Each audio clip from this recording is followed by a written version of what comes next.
Let me welcome you, Mr. President, to Scotland, and fantastic to be here at Turnberry with you. Thank you so much for showing us around and having this opportunity to sit in this fantastic ballroom, which is absolutely incredible, and to start talking about some of the issues that are most pressing in your country, in my country, and in particular, we've had the opportunity to talk about the situation in Gaza and the intolerable situation, including images of starvation. And I think both of us know that we have to get to that ceasefire and we have to increase humanitarian aid in. And thank you for what you've already been doing, are doing, and are committed to, because without you, this would not be capable of resolution. And I think that if we can work not just on the pressing issues of the ceasefire, but also on this issue of getting humanitarian aid in at volume, at speed, and then we've discussed a plan for what then happens afterwards. I think we can do our very best to alleviate what is an awful situation at the moment. So thank you very much for the discussion we've had so far and the discussion we're about to continue on that really important issue. But it's fantastic to be here. Thank you for your hospitality and to see this amazing golf course. I'll invite you to a football ground at some stage and we can exchange sports.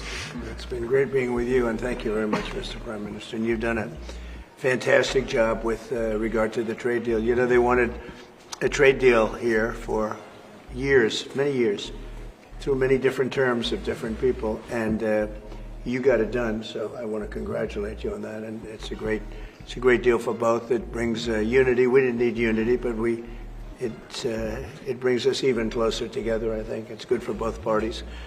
We also discussed, obviously, Gaza, and I think before we get to phase 2, which is, you know, what's going to happen afterwards, we want to get the children fed. We made a contribution a week ago of $60 million, all going into food.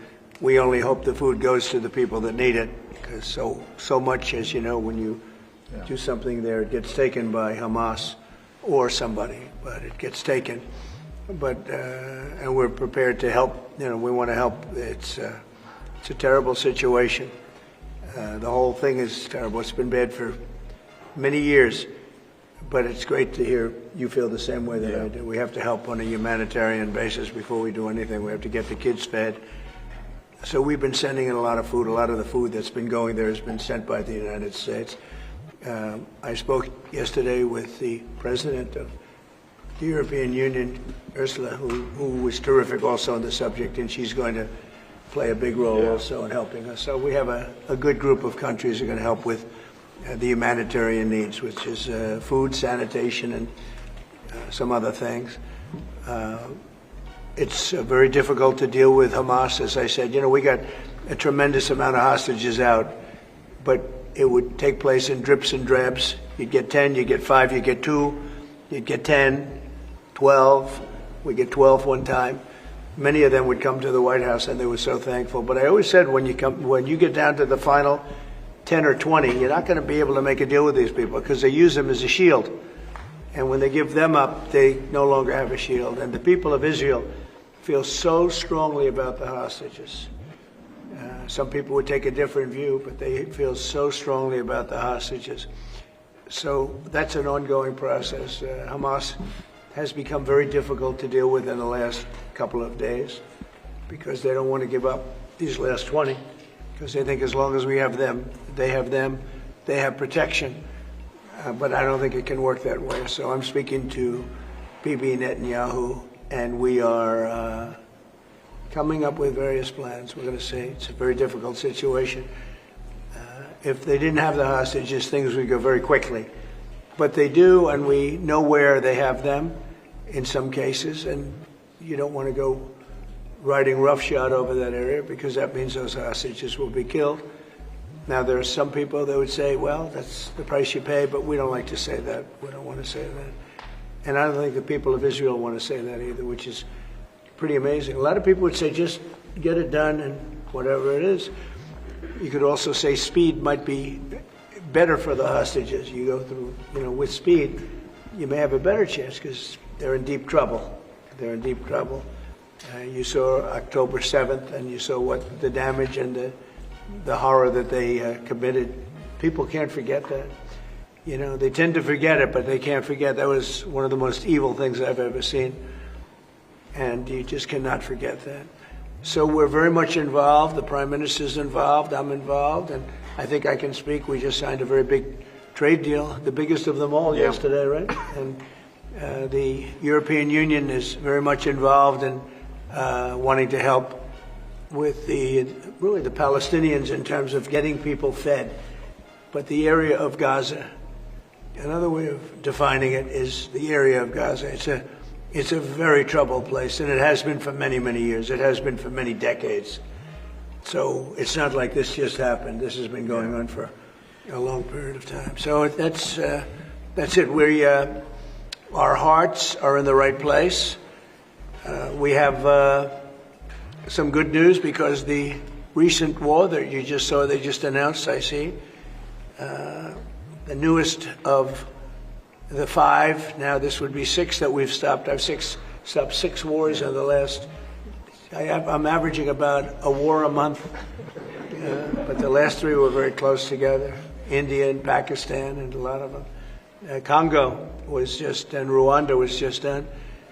But you probably know, I won't go into it very much because I don't know the final numbers yet. I don't know. Numerous people were killed, and I was dealing with 2 countries that we get along with very well, very different countries from certain standpoints. They've been fighting for 500 years, intermittently, and we solved that war. You probably saw it just came out over the wire, so we solved it through trade. I said, I don't want to trade with anybody that's killing each other, so we just got that one solved. And I'm going to call the 2 prime ministers who I got along with very, very well and speak to them right after this meeting and congratulate them. But it was an honor to be involved, and that was going to be a very nasty war. Those wars have been very, very nasty. So we've done a lot of good work. We've had great support from the Prime Minister anytime we needed help, anytime we needed any form of support. You've been there. We appreciate it very much. And we're going to continue onward. We do have to take care of the humanitarian needs on what they used to call the Gaza Strip. You don't hear that line too much anymore. You don't hear the Gaza Strip. But it is the Gaza Strip, and it's amazing that it's not being handled a little bit differently. We're going to set up food centers, and we're going to do it in conjunction with some very good people, and we're going to supply funds. And we just took in trillions of dollars. We got a lot of money, and we're going to spend a little money on some food. And other nations are joining us. I know your nation's joining us, and we have all of the European nations joining us, and others also have called, and they want to be helpful. So we're going to set up food centers and where the people can walk in and no boundaries. We're not going to have fences, and they can't. They see the food from 30 you would say yards away, and they see the food. It's all there, but nobody's at it because they have fences set up that nobody can even get it. It's crazy what's going on over there. So we're going to work very closely together with your country, a great country. We also discussed inside that we are, there's a whole new thing happening with regard to energy from nuclear.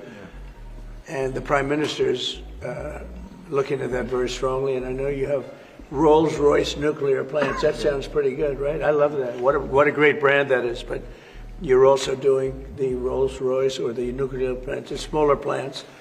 We're doing smaller and bigger, but the small is interesting. They do a small plant, very easy, very safe, and as they need more, they hook up another plant, and they have a series of plants instead of, doing the $20 billion plant. That gets tough for a lot of people to do. So we're just studying that. It sounds like you're very far progressed, but that's a great thing you're doing on nuclear. We opened up nuclear about 2 months ago, and it's now safe and very inexpensive. No, we see civil nuclear as a big part of the future as we go to sustainable, independent energy, and I think that between the 2 of us, we can work very much more closely on this, and we've agreed that that's our ambition, that's our aspiration, and this is going to be a big part of the future when it comes to energy. And you can see in the last few years, energy has been weaponised, prices have dictated both families and businesses across the United Kingdom, and therefore taking control of energy is a huge prize. So the more we can work together on this, the better, and small modular reactors are a very big part of the future here, and we've got great companies like Rolls-Royce involved in that. So I'm very much looking forward to working together with you, Good. Mr. President. We'll do that. We'll do that. We're going up to your oil capital in a little while. We're going up to Aberdeen. That's called the oil capital of Europe, and it's a great asset that you have up there. Someday, if they ever change their thinking on that, you have a great and valuable asset. There's a lot of valuable resources underground there, but that's a decision for you to make. But it's a very amazing place, and it is considered the oil capital of Europe. So it's another option that you have. So we are doing really well as a country, and I think that the Prime Minister has been so supportive of us, and so strong and so respected, and I respect him much more today than I did before, because I just met his wife and family. He's got a perfect wife and family, and that's never easy to achieve, right? But I take no credit for that. But he's become a friend, and together we got a deal done that has not been able to be done. It was a deal that's very good for both parties. A really good deal for both of our countries, and very, very well received here in the United Kingdom. So thank you very much for having us. Thank you. Appreciate it. Any questions? Mr. President, on Russia, earlier you said that you were going to change the deadline from 50 days. Yeah. So what is your new deadline? I'm going to make a new deadline of about 10 or 12 days from today. There's no reason in waiting. There's no reason in waiting. It's 50 days. I want to be generous, but we just don't see any progress being made. Mr. President, on Gaza, as well, talks about setting up food centres in conjunction with other organisations. Right. You talk about the Gaza Humanitarian Foundation or recognised aid agencies. How will this work? Well, it's going to be working with the United States. We'll be helping with the food. You know, we have a lot of access to food. We got a lot of food ourselves, and we're going to bring it over there. We're also going to make sure that they don't have barriers stopping people. You know, you've seen the areas where they actually have food, and the people are screaming for the food, and they're 35, 40 yards away, and they won't let them because they have lines that are set up. And whether they're set up by Hamas or whoever, but they're very strict lines, so we have to get rid of those lines. But we're going to be getting some good, strong food. We can save a lot of people. I mean, some of those kids that's real starvation stuff. I see it, and you can't fake that. So we're going to be even more involved. We did some airlifts before, some airdrops, and the people are running for it. And the Prime Minister is going to help us. They're very effective with that. You've done that before, and for many, they've done that for 100 years very well. So it's not very hard to do, actually. Yes. Mr. President, you say you love Scotland. You're the most Scottish president ever in the White House. Is there a better deal to be done for Scotland, for Scottish industry, in the deal that you've done with the Prime Minister? Whisky, for example. Well, I have great love for Scotland. You know, my mother loved Scotland, and she loved the Queen. I don't know, I might hurt myself by saying that the monarchists are going to like it, some other people, but she loved the Queen. Whenever the Queen was on television, she wanted to watch. And she would come back religiously. She'd come back to Scotland once a year with my sister Marianne, primarily, and sometimes my sister Elizabeth also. But they love this part of the world. And, you know, we're talking about the Isle of Lewis. We're talking about serious Scotland. That's serious Scotland. There was no doubt about it. So, yeah, it gives me a feeling, you know, it's different. You go to another country, you have no relationship to it. You got to, like maybe the head of the country or something. But it's different when your mother was born here, Stornoway. Right in Stornoway, a beautiful little place. So is there a better deal to be done for Scotland, for whisky, for example? Because of your love of Scotland, is there a better trade deal to be done for Scottish businesses like whisky? Well, I assume when we do our trade deal overall, a lot of it comes to Scotland, I hope. Maybe all of it should go to It's Scotland. a very good deal for the whole United Kingdom, and we've already achieved great things under the deal, and we'll achieve even more as we work together. A lot of it is going to Scotland. I mean, I do know that, but I mean, we're dealing with the UK, but a lot of it comes to Scotland. And you know, I was very particular. This is a part of the world I want to see thrive. It's going to thrive. Mr. President, back to Gaza. You talk about Hamas stealing food and stealing aid. What responsibility does Israel have for limiting aid to the region? And if I could ask a follow-up to the Prime Minister, what pressure can be put on Israel? Is that something that you and the United States could work on together? Israel has a lot of responsibility. They're hampered by the fact that you still have 20 hostages or so. And the people of Israel are very concerned about the 20 hostages. It's very interesting. You could say they could be more concerned about retribution than the 20 hostages, but they really want the 20 hostages to survive and live to make it. You know, many of the hostages came to my office in the Oval Office, and I was amazed by, I would ask them the question, was there any sign of love? Was there any sign of, when you were a hostage and you have all of these people from Hamas around you, sometimes 100, sometimes 10, sometimes 2, but you're a hostage and you're being stored in a pipe. It's not even really, a cave, or it's a pipe, a little pipe. And some said they didn't think they were going to make it because they were losing air. There wasn't enough air, and they'd open up the pipe just in time, but they didn't do it on purpose. They just happened to open it. They got lucky. But I said, did they ever wink at you and say, like, don't worry, you're going to be okay? Did they ever give you some extra food, even if it was a piece of bread? Did they ever give you anything during that time? And some were there for 400 or 500 days now, right? It's a long time, a year and a half, more than that. And not one person said there was any love from anybody. You know, in other words, you have hundreds of people, and you see it in the movies where somebody's a prisoner and somebody's helping. You even see it with Germany, where people would be let into a house and live in an attic in secret. You know, you'd see signs of stuff. I said, did you see anything like, did they wink at you? Did they say, don't worry, you're going to be okay? I ask that question all the time. I've never received one answer that said, yeah, they really wanted to help. No, the hatred is just incredible. But certainly access to food issue. What more can Israel do? And the Prime Minister as well. Well, I think Israel can do a lot. I will say that Iran, I think, interjected themselves in this last negotiation. Can you imagine the beating they took? We wiped out their nuclear possibilities. They can start again. If they do, we'll wipe it out faster than you can wave your finger at it. We'll have to do that. We will do that gladly, openly and gladly. They've been saying, Iran's been sending out bad signals, I'll tell you. For a country that just got wiped out, they've been sending very bad signals, very nasty signals. And they shouldn't be doing that. They shouldn't be doing that. They were talking about things that they shouldn't be talking about. They were interviewed on a recent show, and the foreign minister saying things that he shouldn't be talking about, shouldn't be saying. And I think they got involved in this negotiation, telling Hamas and giving Hamas signals and orders, and that's not good.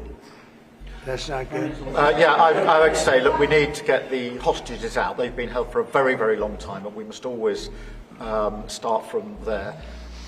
But also recognise the situation on the ground in Gaza is absolutely intolerable, and I think that certainly speaking for the British public and myself, seeing those images of starving children in particular are revolting. And there's a sense of revulsion in the British public at what they're seeing. And they know, and we know, that humanitarian aid needs to get in at speed, at volume. Yes, some can be airdropped, and we're working with others, with the US, with Jordan, on that. But the trucks need to get in, because that's the only way you can get the volume in. And we do thank the President for the work he's done to try to get to a ceasefire, which we desperately need, but also to put aid in to the region. There needs to be much more of that. We need to galvanise other countries in support of getting that aid in. And yes, that does involve putting pressure on Israel, because this is a humanitarian catastrophe now. We also need to look beyond that situation to what then happens in the event of a ceasefire, which is desperately needed.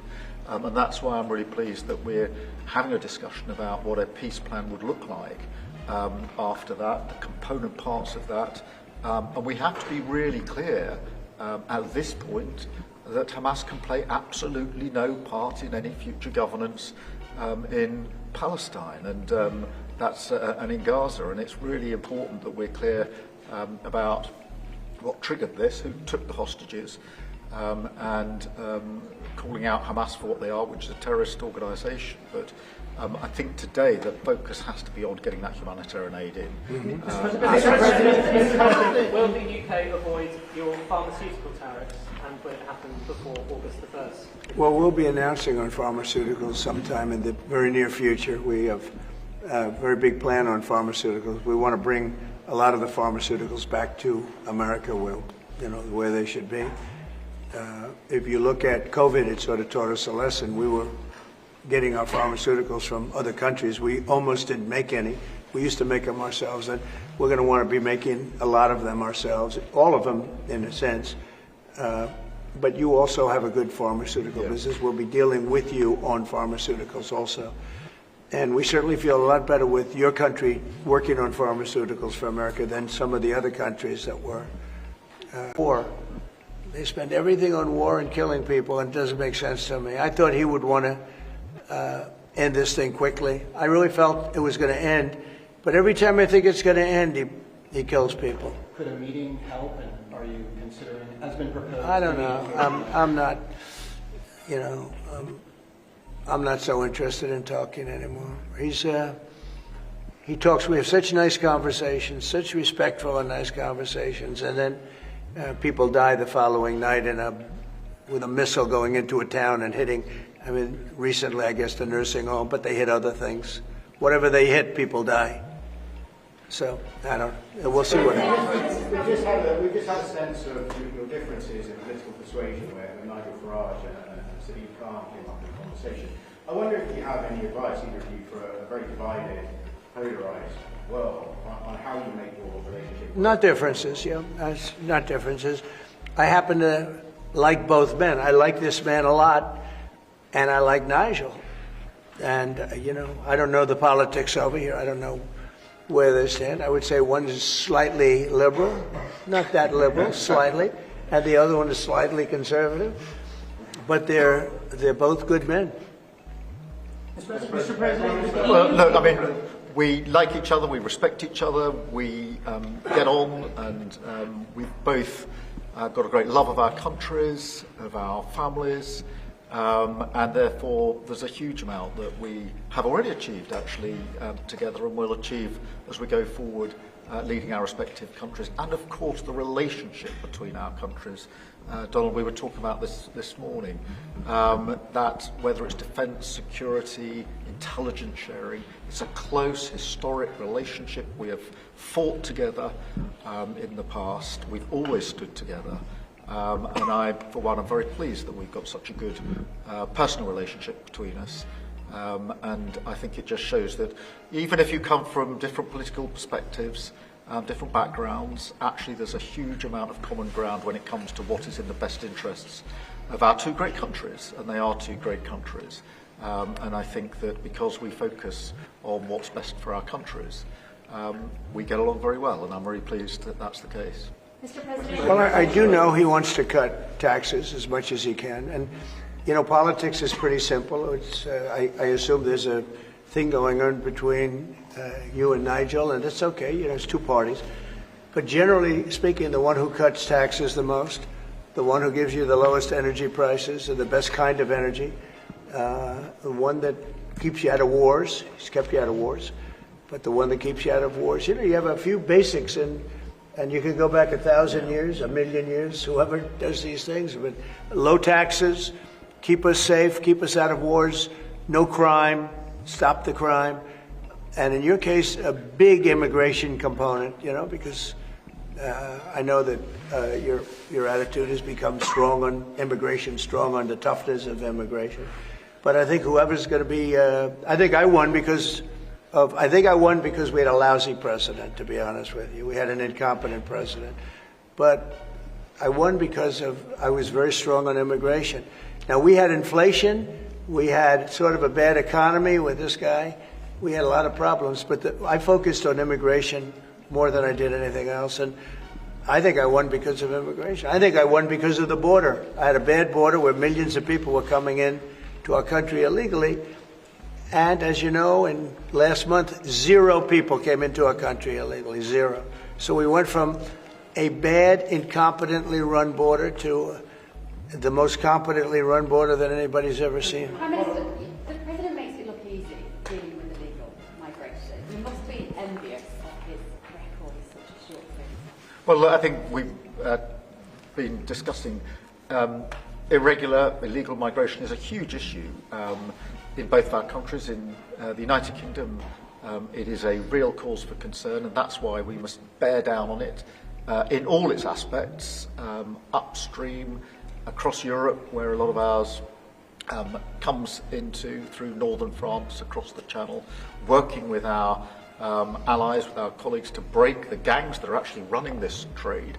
But equally being very strong that when people have arrived in this country who've got no right to be here, then we should be removing them to their own country. And that's why I'm really pleased that we've been able to focus on this very intensely and get 35,000 people out of the United Kingdom who had no right to be here. Because the message has to be, you can't make your way to the United Kingdom. We won't tolerate our rules being broken, and if you get here, you will be returned to where you came from. And it's really important that we bear down on that. We're such an attractive place for people to come if they want a better life, because we are on the country. People coming via the rules are always welcome. Of course, we've welcomed talent and people into this country for centuries, literally.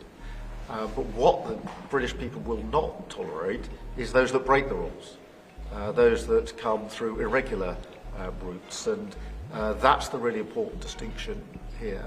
And that's what we're bearing down on. And I'm really pleased that we're through pretty well all of the international engagement I've done, all the meetings I've had, the country we've done deals with. We've done deals with countries in the last 12 months that many people thought it was not possible to do deal with when it came to immigration, irregular immigration. And we've returned thousands of people who've got no right to be here. And that, I think, is, for the British people, we're a reasonable, tolerant country where people are coming lawfully to contribute to our communities, to our country. Then, of course, they're welcome and have made a great contribution. But what people will not tolerate is those that are breaking the rules. And that is an issue of today, but it's a very British thing. We are people who respect rules, and we don't approve of those that break rules. I can say, though, that I had one of the greatest victories, they say the most consequential in 129 years, so I don't know about that, but it was pretty close. And we won all of the swing states, which never happens. We won the popular vote by millions of votes. We won, tremendous electoral college sweep. And I believe I did it more than anything else because of my strong stand on immigration. And I don't think this country is any different in that sense. I think it's a big factor. And it is with a lot of the European countries. Some of the countries have lost their way, and they have tremendous crime because of it. I mean, you had countries with no crime that now have tremendous crime. And you know the countries, and I know the countries. And so I think it's a huge factor in any election, not just this election, but in any election. I think the one that's toughest and most competent on immigration is going to win the election. But then you add low taxes and you add the economy. He did a great thing with the economy because a lot of money is going to come in because of the deal that was made. But I think that immigration is now bigger than ever before. Mr. President, your Treasury Secretary is meeting with Chinese trade Right now. Right now. Have you received an update? Do you expect a deal when these talks are over, especially with the August 1st deadline? No, they're meeting right now. And, you know, we have a good relationship with China. But China's tough. And like you're tough, you know, we're all tough, yes. But we're going to see what happens. We just concluded our deal with Japan. It was very good for everybody. We're making, you know, great deals. We're making deals that are good for us, but we want them to be good for everybody. It's important. It's sometimes I'll do something that I shouldn't do because it's not very important for our country, but it's very meaningful for the country on the other side. And I'll let them have that point because it's very important for them. So I don't know, but we've made a lot of deals in the last couple of months. And then ultimately, as you might as well know, we're going to just, because we have, you know, you have 200 countries, more, but people don't know that. You got a lot of countries. And I wouldn't want to sit down with 200 people and have to deal the way he was calling me all the time. We want this, we got to have that, these are tough negotiators. These are, you know, look, they're smart people, they're tough negotiators. They know what they want. And, but we're going to be setting a tariff for essentially the rest of the world. And that's what they're going to pay if they want to do business in the United States. Because you can't sit down and make 200 deals. But we've made the big ones. We just finished Indonesia. They opened up their country. We just finished Japan. They opened up their country. You know, Japan opened up the country. They were totally closed. They opened up to our cars, even to rice. Rice was a big deal. They would never take anybody else's rice. They're taking rice. But they opened up their country. Philippines, we just finished. They opened up their country. They were very closed. I'd love to see China open up their country. So we're dealing with China right now, as we speak. Yeah, we're dealing with China right now. The deal you've got with the UK is better than one with the European Union. Is that because you think Brexit was a good idea for this country? No, look, you know, we have a very special relationship with this country. Like, you know, my mother was born here. And not only born here, loved it. She'd come back, I told you, religiously every year. And she'd go up to Stornoway and see her relatives. But she loved the country. Yeah, that probably has, it always has an impact. Always has an impact. But, you know, Germany has a new leader, and I think he's terrific. I think you like him too. Yeah, I think he's terrific. My father was born in Germany. Or his parents said, we're just out. But, so, you know, you have a lot of feeling for this part of the world. I do. I want to see this part of the world do well. Germany, Scotland, UK. I want this part of the world to do well. All of the nations. You know, you do feel a certain, you have a feeling, a warm feeling toward a part when your parents are born essentially here. And I think maybe it's slightly different. Maybe it's not. I don't know. But maybe it's slightly different. Mr. President, you completely rule out a pardon for Ghislaine Maxwell when you landed. Is that something you would ever consider, and why? Pardon for who? For Ghislaine Maxwell. Well, I'm allowed to give her a pardon, Yes, but you are. nobody's approached me with it. Nobody's asked me about it. It's in the news about that aspect of it, but right now it would be inappropriate to talk about it. So. Mr. President, your opposition to offshore wind is well known. In Scotland, Wind is a disaster. But in Scotland and across the UK, wind farms. I know, it's a shame. It's not his fault. I used to tell Alex Salmon. Have you spoken to the Prime Minister, and will you speak to the first? Well, all I can do is give my way. Look, wind is the most expensive form of energy, and it destroys the beauty of your fields and your plains and your waterways. And look out there. There's no windmills. But if you look in another direction, you see windmills. When we go to Aberdeen, you'll see some of the ugliest windmills you've ever seen. They're the height of a 50-story building. And you can take 1,000 times more energy out of a hole in the ground this big. This big. It's called oil and gas. And you have it there, the North Sea. This big, that nobody would even see. You can take 1,000 times more power because the wind is intermittent, it doesn't work, it's extremely expensive. All the windmills are made in China. They used to be Germany and China, now they're mostly in China. They all come out of China.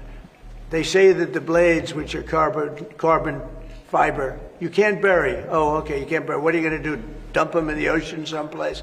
Because they only last a certain period of time. And remember, a windmill has a life of 8 years, especially when they're out in the salty sea and they start to rot and to rust. You're going to have to replace them. It's very hard to replace them. Wind needs massive subsidy.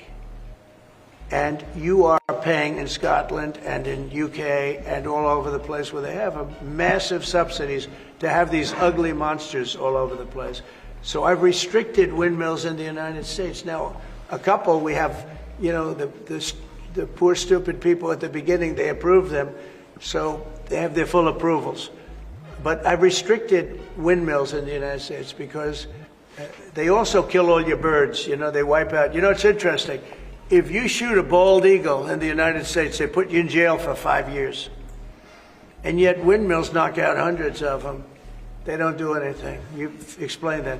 So it's a very expensive energy. It's a very ugly energy. And we won't allow it in the United States. So we believe in a mix. And obviously oil and gas is going to be with us for a very long time. And that'll be part of the mix. But also wind, solar, increasingly nuclear, which is what we've been discussing this morning, civil nuclear as we go forward. The most important thing for the United Kingdom is that we have control of our energy and we have energy independence and security, because at the moment, whatever the attributes and facilities in the North Sea, that is sold onto the international market. We buy it back off the international market. That was a historic mistake in my view. But what we need is a mix so that we get the energy security that we need for the future, and that's the focus of everything that we're doing. But what we have discussed today is that the energy prices are too high, which is why we recently took measures to reduce the energy prices, particularly for energy-intensive businesses. But in the long run, the only way to reduce your energy prices is to take control of your energy, and that's what we're doing, taking control of our energy. Mr. President, our King Charles, who you're a great friend of, is a big fan of eco-projects, windmills, as you call them. Is he wrong? So King Charles is an environmentalist, I will tell you. And I say that in a positive way, not a negative way. And every time I've met with him, he talked about the environment, how important it is. And I'm all for it. I think that's great. You know, King Charles, more than anything else, loves the country. But I got to know him very well. He truly is an environmentalist. He wants clean air, clean water, you know, all of the things that we all want. Mr. President, you have said that you have not been briefed on the Epstein files, or your name has not appeared in the Epstein files. But doesn't the AG have to tell you if your name is... Well, I haven't been overly interested in it. You know, it's a hoax that's been built up way beyond proportion. I can say this, those files were run by the worst scum on earth. They were run by Comey, they were run by Garland, they were run by Biden and all of the people that actually ran the government, including the Autopen. Those files were run for 4 years by those people. If they had anything, I assume they would have released it. The whole thing is a hoax. They ran the files. I was running against somebody that ran the files. If they had something, they would have released. Now, they can easily put something in the files that's a phony. Like, as an example, Christopher Steele, a person you know well, happens to be from your country.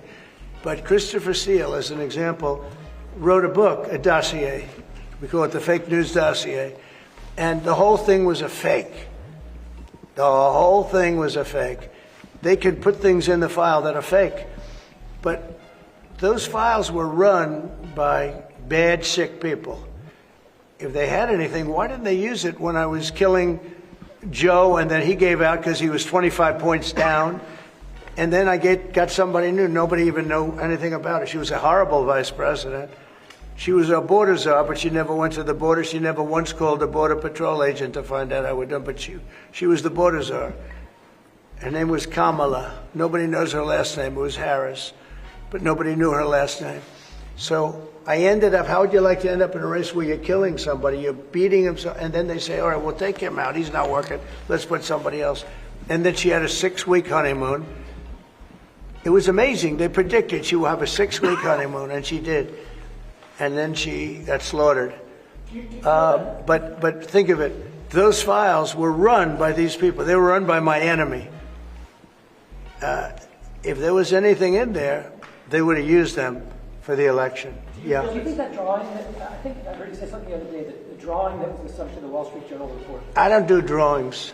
I'm not a drawing person. You think it was fraudulent? I don't do drawings. Sometimes people say, would you draw a building? And I'll draw 4 lines and a little roof, for charity stuff. But I'm not a drawing person. I don't do drawings of women, that I can tell you. They say there's a drawing of a woman, and I don't do drawings of women. And also, Epstein was always a very controversial guy. I was at a very high position, pretty much all my life, in all fairness. I've been doing this for a long time. I had the top show on television. I had the #1 bestsellers. I had everything, right? And I was a very successful business guy. He was a very controversial. Who would do a controversial drawing? Now, with that being said, they say there were many letters done by many people, and many big people, big successful people. But I just don't. When you talk about files, I just keep going back, and other people too. Even the enemy says this thing is not correct, because if we had it, we would have used it on the guy. It's a bad issue. They say it's a good issue for Trump. Do you know that my poll numbers are up 4.5 points since this ridiculous Epstein stuff? My poll numbers have gone up 4.5 points because people don't buy it. Okay, people don't buy it. And he's gone, and we want to focus on trade deals. I want to focus on the deal we just made with the European Union, which is the biggest trade deal in history. It's the biggest deal, I think, in history, not just trade deal. So if they would have had something, they would have used it. Yeah. People keep writing stories about the time you threw him out of Mar-a-Lago. Can you settle that? What was it about? What caused the breach with him? That's such old history. Very easy to explain, but I don't want to waste your time by explaining it. But for years, I wouldn't talk to Jeffrey Epstein. I wouldn't talk because he did something that was inappropriate. He hired help. And I said, don't ever do that again. He stole people that worked for me. I said, don't ever do that again. He did it again. And I threw him out of the place, persona non grata. I threw him out, and that was it. I'm glad I did, if you want to know the truth. And by the way, I never went to the island, and Bill Clinton went there supposedly 28 times. I never went to the island, but Larry Summers, I hear, went there. He was the head of Harvard. And many other people that are very big people. Nobody ever talks about them. I never had the privilege of going to his island. And I did turn it down, but a lot of people in Palm Beach were invited to his island. In one of my very good moments, I turned it down. I didn't want to go to his island. Yeah. Mr. President, on Gaza, next time you speak to Netanyahu, what will you ask him to do? Say it what louder? Next time you speak to Netanyahu, what will you ask him to do? Well, I'm going to say, look, we're giving money and we're giving food, but we're over here and we're over in the United States, and I think I can speak for the Prime Minister. We're giving money and things. He's got to sort of like run it. What should you do? Well, I want them to make sure they get the food. I want to make sure they get the food, every ounce of food. I think you want to say. Yeah, absolutely. It's an absolute point. Because that food isn't being delivered. Mr. President, or at least all of it. You said you were going to set essentially a tariff for the rest of the world. For the world. What percent will that tariff be? I would say it'll be somewhere in the 15 to 20% range. So maybe 15 or 20 or? No, I said, I sort of know, but I just want to be nice. I would say in the range of 15 to 20%. Could you give an answer you might operate to UK steel? Probably one of those two numbers. But UK and steel aluminum makers here are worried about the tariffs. Will you do anything to help them here? Aluminum? And steel. You're a pretty big aluminum maker. Right? Yeah, that's already covered in the deal that we've agreed. So we're just doing the implementation of that. But Mr. President, when will that come down from 25% to 0? You mean on the overall, on the world? On steel and aluminum from Britain, it's 25. Well, we're going to know pretty soon. We're going to have it pretty soon. Mr. Mr. President, on Canada. You have no idea that these people are tough negotiators, okay? But we're a big buyer of steel, but we're going to make our own steel, and we're going to make our own aluminum for the most part. But we buy a lot of aluminum from right here, and a lot of steel, too. Yeah. Who are you with? Who are you with? Because you're asking such a nice question. Yeah, GB News, back from GB News. Very good. They're lucky. We have a lot of unhappy farmers in this country at the moment, and I'm sure the Prime Minister will thank you for raising this. We've had changes to inheritance tax, which mean a lot of farmers feel they're going to lose their farms when they die of their father. How important are farms to a country? You mean they're going to lose the farm because of estate taxes? Correct. So what I've done... Pay so much, they're cash poor, but they have great... I know. Well, they're cash poor. They're land rich and cash poor. A lot of people are... I've had that too. Sometimes I'm land rich and cash... Sometimes I'm cash rich and land poor. I like it both ways, but as I get older, I like the more conservative route. So I did something that I don't know if you can do, but it was great. I love our farmers. As you know, in our tax bill, we have a clause that's very important. We were losing a lot of farms to the banks because a loving mother and father would die and left their farm to their children or their child, but their children, their family. And they loved their family, and they thought they were doing them a favor, but they had a 50% tax to pay. So the land would get valued, and at a high number, because some of the farms were valuable, but they didn't, they couldn't quantify it. And they'd go out and borrow money to pay the estate tax, or the death tax, as it's called. And they'd overextend, and they'd lose the farm. And they'd commit suicide in many cases. We're seeing that. No. Our levels are nowhere near 50%. They're not. We've just introduced where it's paid over many years, works out that's good. An extra 2% a year over 10 years. So it's not at those levels by any stretch of the imagination. But the other thing that we've done, as you know, is make sure that we've got a pathway for farmers that actually increases their year-on-year income, which is the most important thing.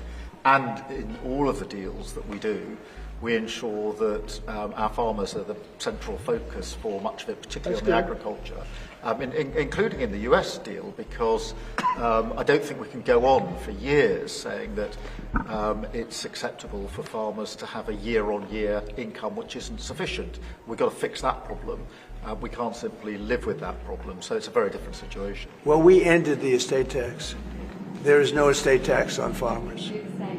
So when a parent leaves their farm, because again, a lot of these farms, they don't make a lot of money, but it's a way of life, and they love their way of life, and they love that dirt. That dirt is the most beautiful thing they've ever seen. They love it. I mean, they're farmers. They love doing it. They don't know how to do anything else, but they don't want to do anything else. I speak to farmers. I say, "Would you like to live in my penthouse in Manhattan? It's always beautiful." "No, sir. I want this farm." And what happens is.